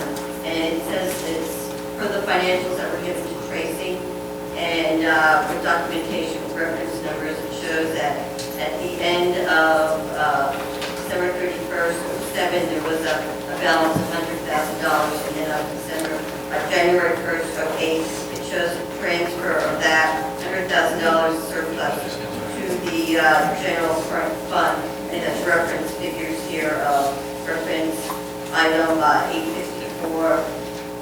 Mr. Mercantante can answer that. Yeah, I mean, the reason that happened was to offset costs that the township directly had incurred. You know, since the township purchased the club in 1997, township workers, public works employees, parks and recreation employees spent hours and hours preparing the club to open, maintaining it during the year, out of the township's budget, not out of the utility budget. And that cost was substantial, and that transfer of funds didn't even offset those costs. Were the costs accumulated on work orders? No, they, Without overhead allocations charged to it? no, Or they were these not. straight It was straight township employee time devoted to the swim club during the normal work hours. So there would be no work orders, except for something unusual. There would be no. Yeah, every year. documented? Yeah. And Accumulated without work last orders? year, for the first time, we eliminated that procedure and contracted out all of the prep work and routine maintenance work for the club to private contractors. Right, yes, I remember seeing that. I believe Mr. Silva in swim club utility meetings at the time when asked by Committeewoman Brightfield, how many man-hours are going into prepping the club to be ready, cutting the grass, doing everything before last year, Committeewoman Brightfield, kind of ran the, made him change the way that we did this bidding process. If I'm not mistaken, and I could be, I'll check my notes, Dr. Scharfenberger was on the committee at the time, but he said there was something to the tune of north of 4,000 man-hours going into the year for how much his Parks and Recs workers were working on at that facility that weren't being charged for the swim. 4,000 man-hours. 4,000 man-hours. Well, if you think about it, he started in March. How would that be exaggerated? That's a gut feeling. Somebody actually looked at it. No, if you multiply several people working several weeks over the course of early spring until opening, it could add up to that easily. And if I recall correctly, and now you're testing my aging memory, I believe he said it was a very conservative estimate. So it was well over $100,000 that was transferred. So it offset a portion of it, but certainly nowhere near the entire amount. All right, so these reference numbers here, we would be able to go back and say that that was just work out man-hours as allocated. Right. From that time. So going forward, or after 2008 or last year, were there any work orders allocated or written up for work on the pool club? It just seems like that's something that should be done for not even just for the pool club, for anything. There should be work orders when it's something not only to. Well, when the township workers were providing the work, it wouldn't be work orders in the sense that you're thinking about. They may schedule work, and they say, well, X number of people need to be at the club to do certain things. They're not work orders in the sense that I think you're thinking about it, and that you would do normal. And private business wouldn't do that. Last year, however, though, since we contracted all of that work out, there would be vouchers that we wouldn't say work orders, we'd say vouchers, bills that we would receive from the various professionals who were out there, plumbers or whatever, to do the work. So we would have that for last year. But prior years, it didn't work that way.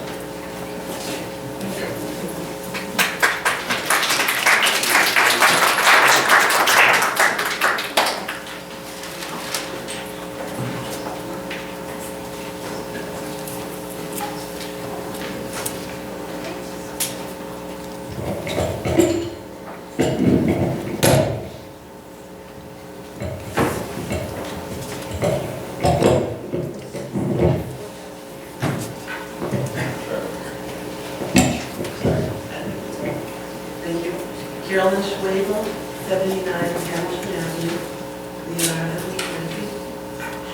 And I'm sorry, this is not exactly about the swim club, except I'm wondering if maybe it was talked about in executive session, but I have no way of knowing because the agenda only says executive session and it doesn't say what's to be discussed there. And I have 3 things about policies and procedures, and I'll just give it a little quick short. Maybe it's going to be some work for Ryan Nelson. But only about a week and a half ago, there was a hot off the press decision on the executive session description. It happened, of course, with good old John Papp in Camden County, the assignment judge, and he said that you can't just say, of course, executive session. You have to give enough information that are sufficient detail that a person would be able to identify what topics you're talking about. He said, just not the stuff in the statute that you don't have to talk about. Right? But he also said things that are often used, like legal update, contract negotiations, resignation is not sufficient. You have to have more details than that.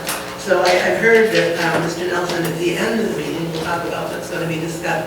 But I really wonder, how do I know, how does anybody know, what's at the pool club, who knows? What was talked about at 7 o'clock. My next point is a similar policy and procedure. I wonder if we may need to change the Oprah form, and this affects lots of people. Because on the form it says, still, requests for any and all are void per Bent and Stafford. That was the police department in Bent and Stafford. But that decision was October 2005. since then, there's been some updates. In fact, I don't know, Brian, but on May 10th, 2010, this is a precedent because it was written up, Superior Court Appellate Division, Burnett versus the County of Gloucester, how do you say that? Gloucester. Gloucester, thank you. I know, I hope I know all the decisions are. It said that any and In fact, I all hope to keep them settlements on. that were not given to the people, the decision said that there's a difference, which I think is interesting, between research and searching. And apparently these products exist, and it doesn't mean that you're researching it if you just get them and send them out. So I wish that we could change the form on that, because a lot of my friends have been turned down by having any and all requests that might help out. Then my last one is, again, policies and procedures. The how you get on a board or commission. I don't care about getting off at this point, but how do you get on?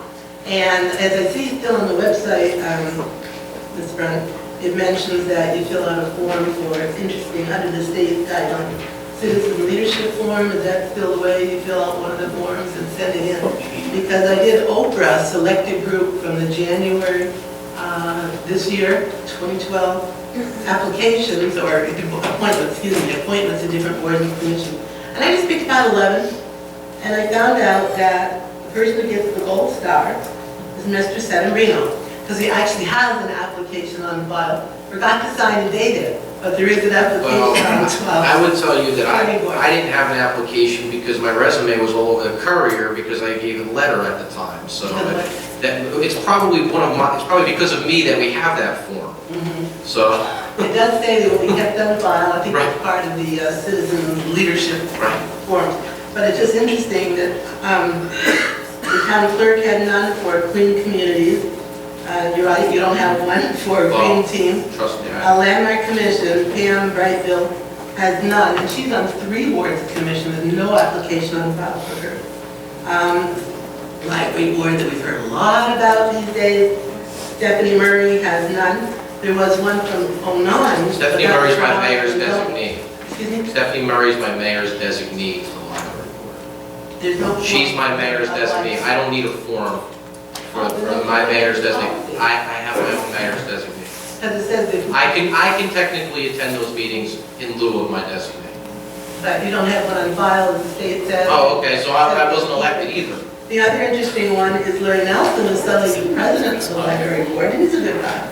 But there's none on file for the library board. He did have one from 1109 for the Human Rights Commission. Let's see, none from Pam for Mr. Schattenberger on open space. Let's see what else. Zoning Board of Adjustment, Tristan Nelson had a long resume, which was impressive, but there's no application or date or signature. It was before the time of that, of the forum. And there was nothing about what job she wanted or what she was going to be put on. So I just wish that we could follow her, we talk about right and wrong and stuff. Thank you, Ms. Follow her procedures a little bit better on all of these areas. Thank you. Thank you.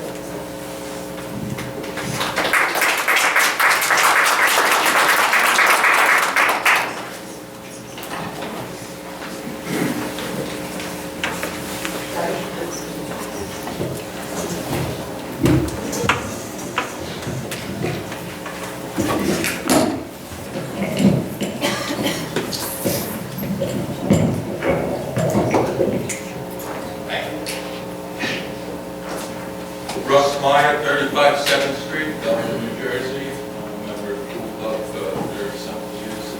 I was on the original Township Citizen Advisory Committee for the Pool Club. I've attended the Pool Club utility meetings on and off for many years. I haven't heard the call to be closed in the past. And, that's why I sort of wasn't too upset when I knew there was emails going around. It would show the new groundswell of concern about the pool club, the findings of differences in funding and expenses and income, and to me it just wasn't a concern. I also want to say, what's the difference between the pool club and getting a permit for a soccer field or a baseball field? You go, you pay. When you want to use it, you have to pay for a permit. You use it. It's the same as the pool. It's not a private club. Anybody can go over and join. Residents from any town can go over. I'm a numbers guy also, but I'm retired, so I'm not going to bore you with them. I just heard them all. But I just want to say it is a travesty that this has happened. And it's poor management. That's all it is. Every year, you come up in March, you say, we don't know if we're going to open or not.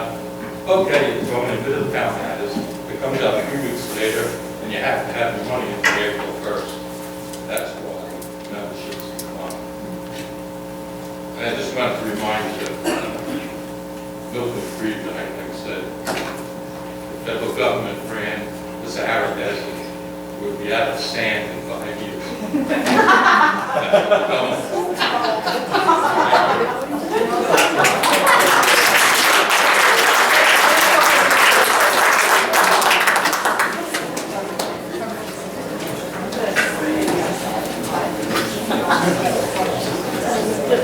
Thank you. I'm Deep on Freaky Parkway. I live across from that. I'm just sitting back quietly, trying to understand the discussion on the finances of the and I can't. I hear a lot of numbers thrown out, some disputed, and a lot of complications. What I would like to do, because clearly the board has the responsibility to make the best decision here, considering largely, but perhaps not exclusively, finances. What would be very helpful to me to understand this would be to see a summary of swim club finances by year, 1997 through perhaps 2012. What is the income being each one of those years? What's the major sources of that income? What are the expenses being those years? What are the major sources of those expenses? I hear about bonds and refinancing and so on. That activity certainly should be covered. I hear about transfers of money out and perhaps that should be covered. And I think that we have that. We would be literally all speaking from the same page. See Tracy. See Tracy. Come see me. I got it all. I know all of it. She's asked for all the stuff you just asked for, so I already got it. Well, but she gave the talk, and we could stop chances researching it, and then you want to dispute it all. Well, we could share. So if there was something that the committee could stand behind, we might have to we did that at the last 2 weeks. I go back to 08, 2008, the deficit, income versus revenue. I'm sorry, revenue versus debt, and outlay, and expenditures was a negative $121,000, 2008. 2009 was a deficit of $96,000. 2010, we thought we were turning the corner with some changes, was $29,000 deficit. None of these are to the positive. 2011 was a negative $101,000. I can't go past 2008 at my disposal, but we'll get you those numbers. That's helpful, but I would think that the session is big, you can hear the amount of discussion and concern with it. Maybe it's just a page or two, but all that was on a page or two from 1997 on forward, it would be totally transparent. These would be the official numbers from the CFO or the administrator, whoever we can provide budget office, and then starting there, the township can have fabulous stuff. Well, the difference is, though, when we started to run the deficit, as I mentioned, there were committee members in the past who called for the closure. When I got on the committee in January 2009, there was two township committee members, Mr. Burns and Mr. Short, who called for the closure of the pool because it lost $121,000 in 2008. The committee in the swim club and the governing body here decided to, let's continue to operate it despite the deficit. Let's not make a short-sighted decision. I know the last gentleman was probably in a few of those swim club meetings. I know he looks very familiar. And it was widely reported that we decided to let it continue because we had a surplus that we could fall back on. Same thing happened in 2009. We saw in 2009 we lost almost another $100,000. That same cry to close the club, we all started to say, well, maybe there's some credence to this. And we decided we still had some surplus, let's make some changes to the fees, let's make some changes to the structure. We talked to these meetings, it made it to the papers. We continued to move forward, and lo and behold, lost another $100,000. And then 2010, the year, we thought we turned the corner with some of these changes, and lo and behold, 2011 is where it is. The difference between today and those past discussions are, we do not have anything to fall back on. So any further deficit, there's nothing to bring in and say, hey, this is going to offset. Now it goes squarely to the taxpayers. So you throw another $121,000 loss, potentially, or more. You're already 40 in, now you're at 160 that you're sucking up for 2013. So the numbers are what the numbers All are. those numbers on one sheet of paper. We'll get you that. Thank you very much. Anyone else? Yes, sir. Round it out, Mr. Watson.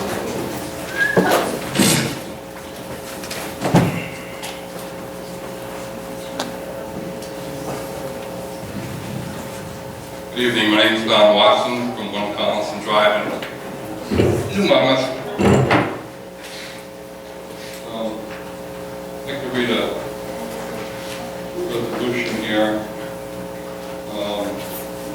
Resolution of the Township Committee of Middletown establishing policies regarding videotaping of Township Committee meetings, whereas Middletown Township is committed to open and accessible government, making its operations as transparent as possible for its citizens within the boundaries of existing laws and regulations, and whereas Middletown Township believes that transparent government better enables its citizens to participate and contribute to the affairs and activities of the township, and whereas citizens would be better informed of the decisions being made by the Township Committee and the issues facing our township if meetings of the Township Committee were available in video or digital format.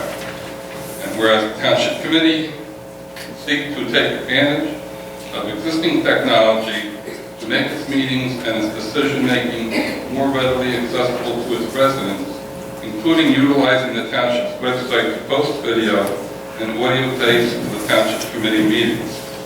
And now therefore be it resolved by the Township Committee of the Township of Middletown that the Township will, as soon as reasonably possible, commence videotaping its meetings and posting the videotape and audio tape from its meetings on the Township website and playing videotape of the Township Committee meetings on Township cable channels. That was the resolution from 2 years ago. That was not a resolution, that was passed, sir. No, it wasn't. I believe you and Mr. Schwarzenberger voted to table that resolution. Correct, because of the cost of $105,000 we received. I have here a recording of the last meeting. It's at no cost to the township. Did you edit it? I did not edit it. It's available for broadcasting on the Township Committee or Township Public Access. Unedited? As is. Yeah.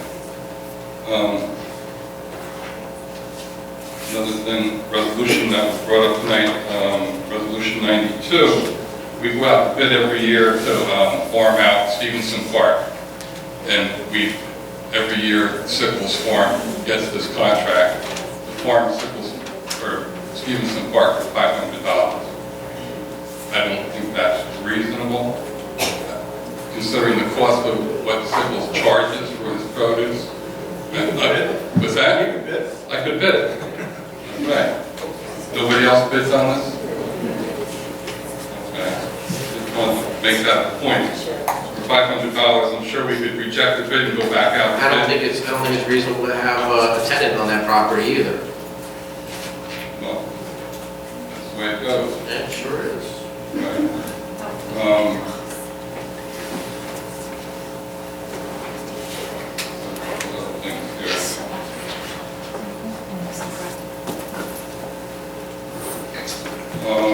Resolution number 99 for tonight. A couple years ago, we purchased a couple condos over on Ironwood Court off of Laurel Avenue. This one was purchased for $156,000, and we're selling it for $105,000. That's correct. Thank you. Thank you, COA. The people can't, and it's actually, this is very good for everyone to hear, and I want the reporters to hear this too, which shows the lunacy of these affordable housing laws. The people, in order for individuals to qualify for the COA or now DCA, whatever you want to call it, income threshold limits, they can't get mortgages to buy the affordable housing units, which just shows how ridiculous the system is in the first place. So the township has no choice But to sell this unit for less, and these are all affordable housing trust funds that are gathered from developers, just so everyone knows, that's important to understand too. So this isn't coming out of the general funds. But the township would have to carry this property for Lord knows how long if we didn't reduce the price to sell it. And then those funds they came out of the Affordable Housing Trust Fund, and then the proceeds of that sale will go back into it. But the problem here is that individuals that meet the income thresholds for COA units under the regulations can't get a mortgage from any private mortgage lender these days. Well, I think the problem is, back in 2010 when we purchased this property, we turned around and sold it for the same price to a different party. Now we're selling it to another party? You just understand when... We never purchased it back. Yeah, we did. Yeah, we did. What was the resolution to do that? I didn't see anything. I have to look it up. But what happens is when properties like that are sold, if they can't, they normally would sell them to another qualified family. That's what happens with most of them. This doesn't happen all that often. But if they can't sell it after a certain period of time, we really have to buy it back from them. We can't have somebody unable to sell a unit because either... We don't want to lose the we could potentially lose credit to COA for letting that happen. So we ended up buying it. We were able to sell it pretty quickly for about the same price we bought it for. The second time that happened, you couldn't find a buyer who could qualify for it. So we ended up having to hold on to it for a long period of time, pay monthly association fees to the condo association. So we were holding the deed for that? Yeah. For that unit? Well, we were trying to sell it. No, we were actively marketing it all the time. There was either no interest, or when there was interest, people weren't able to qualify and afford it. We still own the other property over there? I think that's the last one. I didn't see any record of us selling the other one either. I have to double check out. They're probably looking for people. They went down, there's a lottery system, and they keep going down the list until they can get somebody that qualifies. The other one we didn't have the wire for. Did we sell? I think the other one we got the wire for. Yeah, I never saw a resolution. It probably hasn't happened yet, but it's in attorney review right now. Yeah. Okay, well, yeah, I think, getting back to the electrical contractor here, it's good to see that we're utilizing Board of Ed's licensed electrician, which would, I'd like to see that used more often instead of paying Mr. Soden here $97 an hour. Because it seems like his fees keep going up every year. We just passed a resolution this year paying him over the $60,000 that was supposed to have been paid. We paid him $75,000 in 2010. Let me just clarify that. That's not accurate. The contracts are up to that amount. And we haven't spent anywhere near that on him or any of the other contractors individually. We put an amount not to exceed. We only have to pay the actual cost that they incur. So we haven't paid for the $70,000. Yeah, but it seems like we're not paying him as much as we did 2 years ago this year. We will not. We will not. Because of the agreement with... I'm holding to that. Well, I mean, obviously, if things happen, things happen. Yeah, things happen, especially with attorney fees, with lots of different attorneys, they always exceed. I'm not going to fix anything electrical that doesn't need to be fixed. So, the Board of Education staff has been very helpful. They've responded to us and done many projects for us, and that continues. That's great. When certain things happen, for example, traffic lights. Not everyone can go after the traffic light. Park stuff. Sometimes, although even some of that, I think the Board of Education can handle. Right. One more thing. The gate on Wilson Avenue was up this morning at high tide with water on the street on Monmouth Avenue. There was water in the street? Yes, sir. At 8 o'clock, when the tide was already coming out. Adjusted actually this morning. The mechanics said that at 8. Well, we adjusted it a month ago. We adjusted the electronics this morning. The actual mechanical valve was adjusted this morning by the contractor. Not the subcontractor, the contractor. So we're always going to be working there. We're going to keep monitoring it. There was much water in the street this morning. It wasn't much, but the gate was open at high tide. Manually, since we got it installed, we've been actually closing it manually. We have control of the flooding. Once we get the courts worked out, and now it's on the mechanical side, it wasn't opening all the way, it was closing, it was quickly, it was tripping the fault circuit on the electronic section. So we think we have that worked out, but it should be, I don't know. It's still looking more like we should have went with the closed system, and it would have never closed the streets. No, this system works well. If you do a mechanical, Well, you do it in manual, it's going to work well. Thank you for your time. Thank you. Anyone else in the public like to make public comment? Seeing no other members of the public looking to make public comment, we will close the public comment portion and move for adjournment. Second. Mayor Michelle? Yes. Mayor Warren? Yes. Mayor Schumelberger? Yes. Mayor Rogers? Yes. Mayor Fleury? Yes.